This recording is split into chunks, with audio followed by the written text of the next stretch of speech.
Welcome to 101 with Montgomery County Executive Ike Leggett. I'm Lorna Virgili. Thank you for joining us. Welcome, Mr. Leggett. Thank you for sitting with us once again. Thank you for having me, Lorna. It is summertime in Montgomery County. Well, it is summertime Yeah.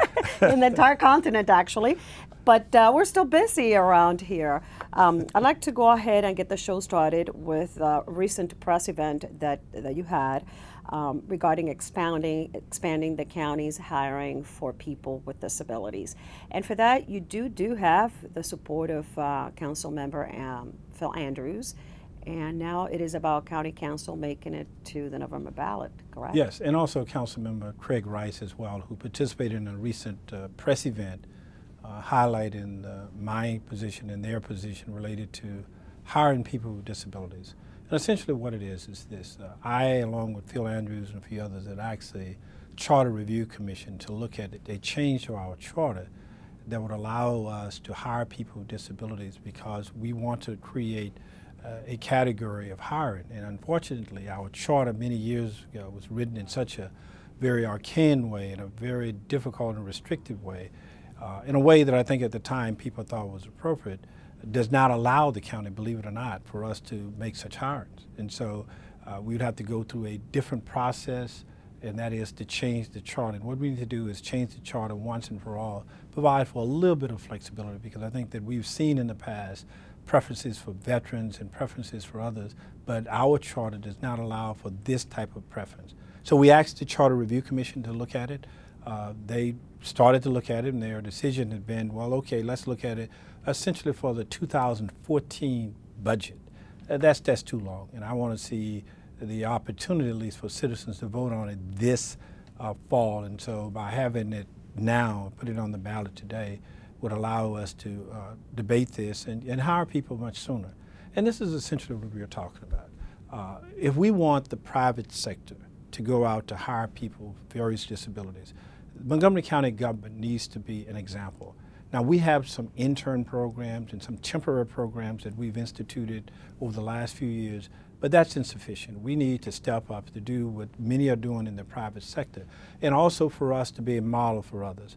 What we're really looking for is dignity and respect for people who can make a contribution. We simply need to make certain that we have the access and have the ability to move that forward. One of the highlights for me in my administration, it may seem small to some people, we had a few years ago a ceremony whereby we thanked many of our department heads for their hires of people with disabilities that had done so over a number of years and a number of months and so forth. And we brought together many of the hirees as well as many of the parents and others who were part of this overall program. And to see and to listen and to feel the emotion of people who are getting a check for the first time, the ability to contribute and the ability to be a part of something that they thought was so good and so grand, a part of this government. I felt very, very special to be in that room, and it's a feeling that I would never ever forget. And I want to make certain that we can continue to do this. So if it means changing the law to allow us the flexibility to hire people with disabilities, I want to do that, and this is what we're going to do. You're talking about flexibility and preference, but that doesn't mean that the county does not hire people with disabilities at this point, because I have seen people with disabilities that do work in this building, so it's not that it's non-existent at the time. Yeah, but unfortunately it's a very rigorous process, and it's more of the exception rather than the rule. What we need to do is to have more flexibility so we can have a clear preference here, a preference that we see for veterans and preferences for others that we cannot apply to this particular set of very special people in our community. If County Council decides to amend the charter and it does go to the ballot, what would be the message then to the voters, to county voters, to approve it? In the sense, sometimes the legal language is confusing when you see it on the ballot and people don't understand and vote not so much in favor. So what is this office going to do in order to get the message out there? Well, we'll work with various communities around the county to make certain that people clearly understand it and that people are prepared to go out and vote and support it. I think that the citizens of Montgomery County will in fact support this. I think that they've seen this work in other places. I think that there's a sense of fairness. I think they want to see people treated with respect and dignity. And this is not a difficult program to administer. This is not a huge cost implication. We will get quality work from people. We simply need to make sure that we have the access and the ability to hire people in this particular category. I think that citizens of Montgomery County would support this. How many disabled persons would benefit from this? Because you do have a commission that serves, and I'm sure they bring those numbers back to you regarding the possibilities of them actually getting hired with a county. Well, it varies. For example, there's a program with NIH in Marymount, and NIH has been running this program for a number of years. They have probably several dozen people that are in their program. So we can tailor our programs to fit our needs and to make sure that we have the kind of access for people who want to participate. So you're not talking a huge price. Besides, keep in mind, we're going to get quality work. We just simply need to make certain that the access, the point of entry, is one for which we have some level of flexibility. Let's talk about now economic development and the fact that you attended the 2012 Biotech International Convention in Boston. You recently completed that trip, and Montgomery County highlighted itself for holding the nation's only local biotech investment initiative program, correct? Biotech local tax credit that we provide in Montgomery County. Keep in mind that we have a very, very good set of circumstances and environment for biotechnology in Montgomery County. We have 19 federal labs that are located in Montgomery County. We have over 300 biotech companies in Montgomery County. We have a couple of fine institutions in Montgomery County, Johns Hopkins, University of Maryland, and of course Montgomery College, that are located here that help to enhance this level of economic development and activity. But more importantly, it is something that is needed around the world, because as goes biotechnology, as goes the ability to help people who are in need literally around the world. And so we want to build on this and to say to the rest of the world that Montgomery County is a place for you to expand your business, that you can grow the business if you want to. You can bring it here to Montgomery County. And we literally go around the world selling that message. And we've had good results from that. But we can't simply rest on our laurels. We need to continue to get out and sell that message about Montgomery County. Is that part of what was done at the convention? Oh, yes, certainly. We had a major press conference. We brought a number of people in and really talked about Montgomery County as well as the state of Maryland in terms of biotechnology. Okay, we're going to take a short break right now, and we'll be right back with Montgomery County Executive Ike Leggett here on 101.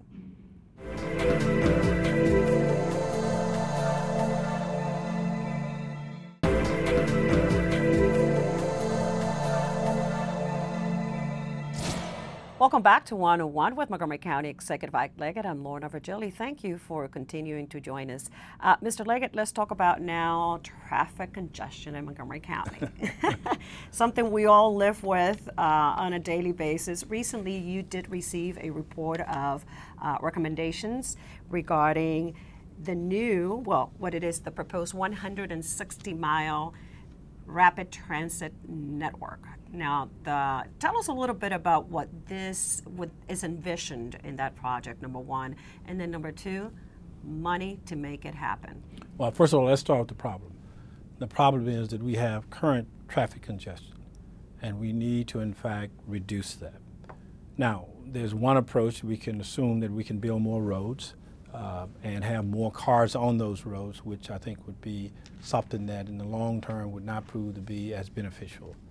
The other extent would be to, in fact, enhance metro. That's a huge cost to do so, and you do not have the flexibility to expand it in areas that are not currently being served throughout our county. And so one of the other areas that we've looked at, and it comes as a result of an initiative brought by Councilmember Mark Eldridge, is to look at something that's called vehicle rapid transit. That is to take what essentially is a light rail system, but you place it on the roads, in many places dedicated right-of-ways, in a way that is cheaper, that is convenient, and helps to reduce traffic congestion. So we would need to do traffic congestion for two things. First of all, to make it more convenient for people to live, work, and to study in Montgomery County, because traffic is too heavy. But also, we need to ensure that we have long-term economic development. In order for us to grow, to build, to have the jobs, to build the tax base that we want, we need to provide those jobs, and those jobs come as a result of our ability to solve traffic problems. So this is an avenue for us to approach to add to convenience and quality of life, but more importantly, to provide for us the kind of quality jobs that we need in order to enhance that quality of life. So this report comes out. It's right now simply a recommendation to me. I will make a recommendation to the full council in the foreseeable future. It is my expectation that in the next couple of weeks we will have a public hearing before I forward that recommendation so that people can reflect on the commission's report prior to the time that I submit my recommendation to the council. We will examine the priorities, i.e. how we will proceed with this. We'll examine what routes may be more economical for us to do sooner. And we'll also examine the financial mechanism, how we pay for this. This is the approach that the commission has taken. They've made a number of recommendations, and as indicated before, it is simply a recommendation at this point in time. We will have a public hearing. It'll go before the full council and probably even to the planning board as well to look at it for its land use prospects and an opportunity for the public to participate and to weigh in. But it's something we need to do. If we do not, our quality of life in this county will diminish, our job prospects will probably hit a nail, and it will not be a very good situation for our county. So we need to do this unless we have a better answer, and I think this is one of the best ones that's come up thus far. It is a recommendation, and as you explained, it does have to go through that process. Also, it will be built in 3 phases during a period of 20 years or so, according to the recommendation, at a price tag of approximately $1.8 billion. Now, the process is still pending, but let's say County Council President Berliner, he is already talking about, well, if we don't find the funding at the state or federal government, maybe the county should fund it. So it is already creating some feedback from County Council. Well, that's part of the debate that we're going to have. But one of the good things about this, we can stage it in various stages. It may be 3 stages, it could be longer. And we could fund it in a way that we possibly can look forward to adequate resources either from the federal, state, and local government to help in that regard. So the good thing about it is that you could do it by individual routes, by general areas, and you could fund it and build it in individual stages. So you don't go in and say that we're going to build a system in and of itself overnight. You can phase this in over a long period of time.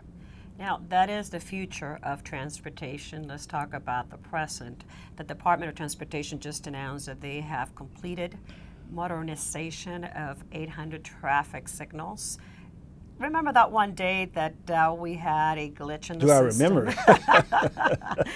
And we had that glitch in the system, and there was rather some traffic congestion within Montgomery County. And part of that, you recommended, to modernize the system. It was from 1980, so it appears that now we have something that is more state-of-the-art, correct? Well, not only do I remember it, I suffered through it. In fact, I was in the congestion with my wife in the car. Well, my wife called me. I was in another car going in a different direction, and she called me. And the first thing out of her mouth was, "I'm calling you not as your wife, but I'm calling you as a constituent. I am trapped in traffic. I want to get out of this. It's horrendous." And so I looked at our system, and it wasn't something that I recommended. I demanded that we scrap the entire system that we have, start over, and I made a pledge to the citizens of this county that we would replace this system, and we have replaced it. We've done it over a period of time in a gradual process that I think responded to our funding needs at that point in time. But we have replaced the entire system, and we did so within the time frame that we thought we could do it. And so it is really something that is well worthwhile. And I cannot promise that we will never have traffic congestion for various reasons, but it should not be because of the traffic light failures in Montgomery County. It's something that I'd already started, believe it or not, because I recognized that there was a potential problem to begin with, but we had it at a different pace. It would have taken us much longer. Following that incident and the admonishment from my wife and many others, I decided we were going to move that process up quicker, and we've completed it. I like the way they were described as vintage. vintage system. Now we have a state-of-the-art system. So thank you for Yeah. that. Hopefully, Vintage is a mild way of describing it. yeah, I remember that day as well. But let's just drop it. We have a new system and in place, and it should be easier to stop and go on traffic lights in Montgomery County.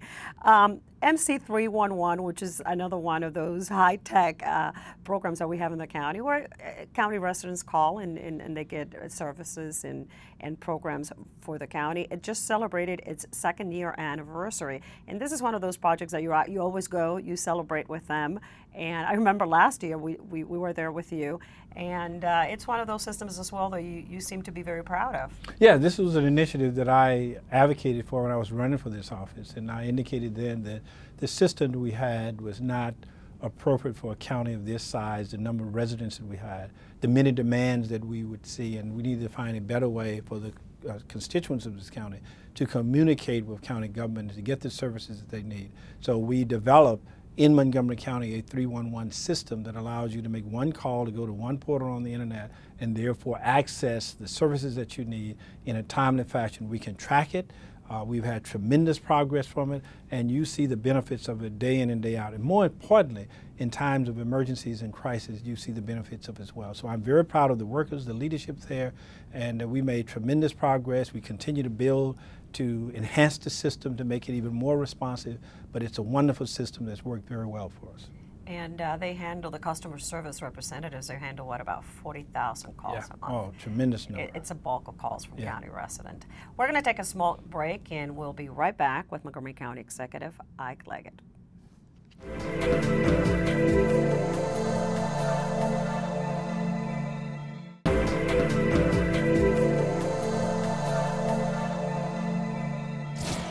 Welcome back to 101 with Montgomery County Executive Ike Leggett. I'm Lorna Virgili, and thanks for watching. Now, at the beginning of the show, I said it's summertime in the hemisphere. Let me correct myself, and it's not. Some parts of the hemisphere is still cold. That's right. I was thinking about it while talking. I'm like, wait a minute. Anyways, summertime recreation. We just had the grand opening, ribbon cutting ceremony of the White Oak Recreation Center, and we're talking about it during the commercial break, and you're pretty excited about it. It's a nice facility. Oh, it's a wonderful facility, and I urge people to go by and take a look at it. I think the programs and the services that will be provided there would be an enhancement for the entire White Oak area. And I also was excited because of the location of this.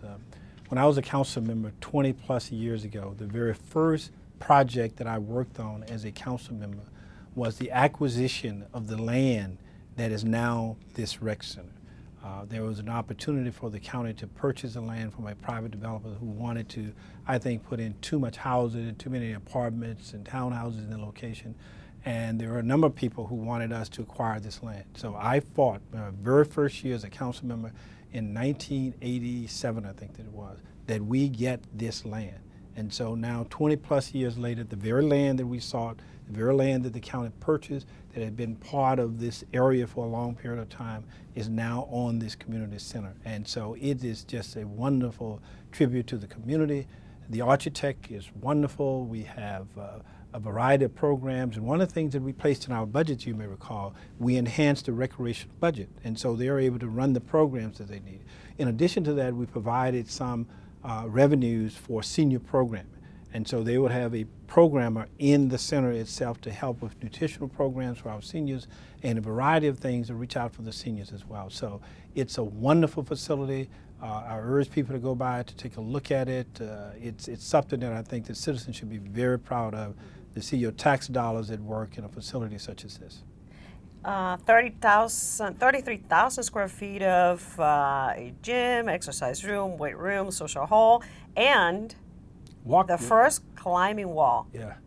That's pretty cool. Yeah. It's not, I don't think I'll go to that piece of it, but I'm not sure I'll climb the walls, but the rest of it I think I can enjoy. I'll give it a try. I'll give it a try.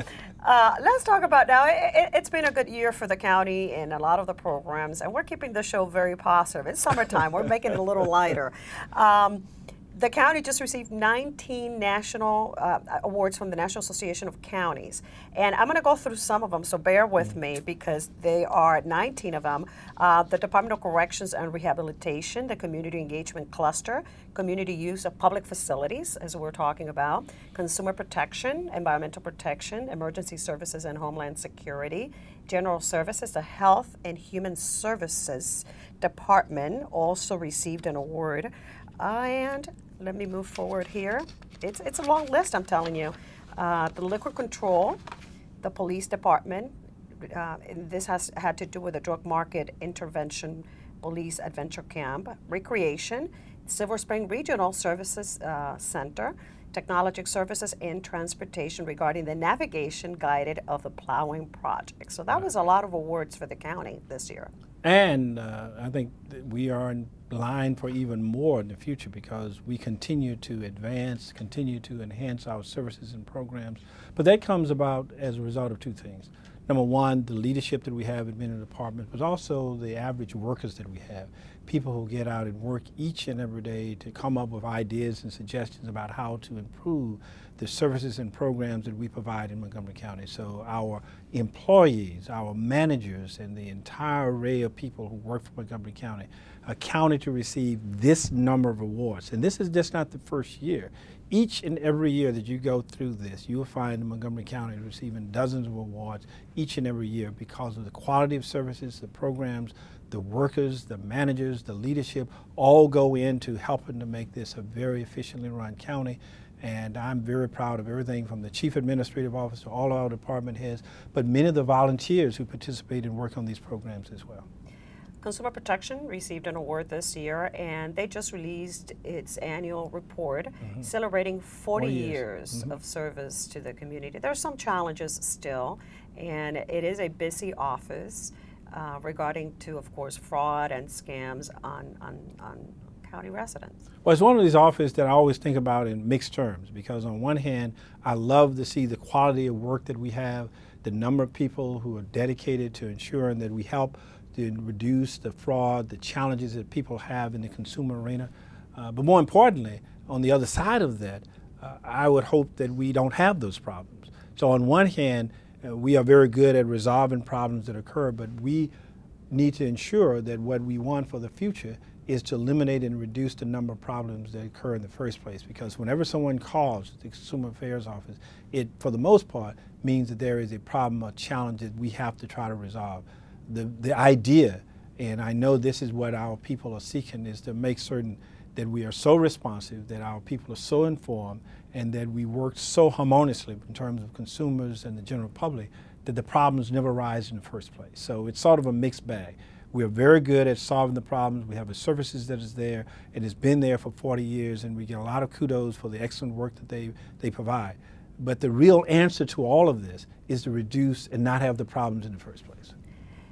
Let's talk about now teens in the county. You were talking about problems. I'm not doing the transition from problems to teens, although I do have a teenager. But anyways, I am the mother of a teenager. You participated in the team forum recently, which is organized by the Youth Advisory Committee. Right. And this is post curfew not happening in the county for teenagers. What was the feedback from our youth to you on that day? Well, very positive. They have engaged the county in a variety of important issues. Everything from, the typical question of education to issues related to interaction with our various departments, especially departments like recreation, public safety, those kinds of things. But the important thing is to have young people out to make certain that we are working with them and that they are not, they do not feel that they are not part of the process of the system itself. By our ability to do that, to reach out to them and have them participate in these types of forums, I think is very good in a variety of ways. It helps me to understand the problems better, but it also gives them a sense of pride that they are participating in the process, and it is a meaningful process which they are participating in. And so I thoroughly enjoyed my ability to go out and to engage with them, but more importantly, their participation in this process. We need to wrap up the show, but very quickly, it is the month we celebrate Independence Day, and you want to send a message to county residents? Well, I think we should look to those in our uniformed services, the men and women who have provided this county and this nation with the safety and security that we have, but to think about the military families, to think about the contributions they've made, and also to think about our forefathers, that they have worked to provide us with a quality of life in a nation that I think is absolutely the best in the world. Well, thank you for sitting with us again. We'll see you again next month.